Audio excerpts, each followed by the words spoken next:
विजयदशमी का सही नाम अशोक विजयदशमी है। जी हाँ, सही सुना आपने, क्योंकि महान सम्राट अशोक के कलिंग युद्ध में विजयी होने के 10वें दिन मनाए जाने के कारण इसे अशोक विजयदशमी कहते हैं। इसी दिन सम्राट अशोक ने बौद्ध धर्म की दीक्षा ली थी। विजयदशमी बौद्धों का पवित्र त्योहार है। ऐतिहासिक सत्यता है कि महाराजा अशोक ने कलिंग युद्ध के बाद हिंसा का मार्ग त्याग करके बुद्ध धर्म अपनाने की घोषणा कर दी थी।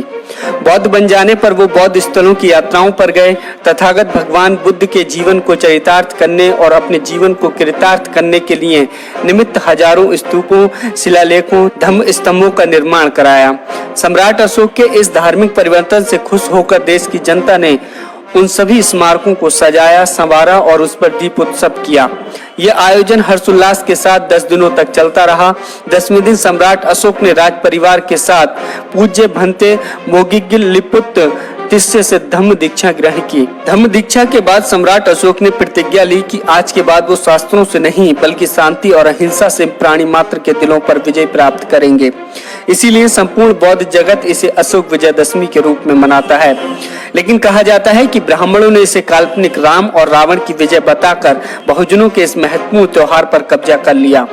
जहां तक दशहरे की बात है तो इससे जुड़ा तथ्य ये है कि चंद्रगुप्त मौर्य से लेकर मौर्य साम्राज्य के अंतिम सम्राट बृहद्रथ मौर्य की उनके सेनापति पुष्यमित्र शुंग ने हत्या कर दी और शुंग वंश की स्थापना की।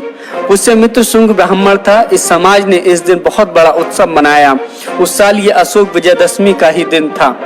उन्होंने अशोक शब्द को हटा दिया और जश्न मनाया। इस जश्न में मौर्य वंश के 10 सम्राटों के अलग अलग पुतले न बनाकर एक ही पुतला बनाया और उसके 10 सर बना दिए और उसका दहन किया गया।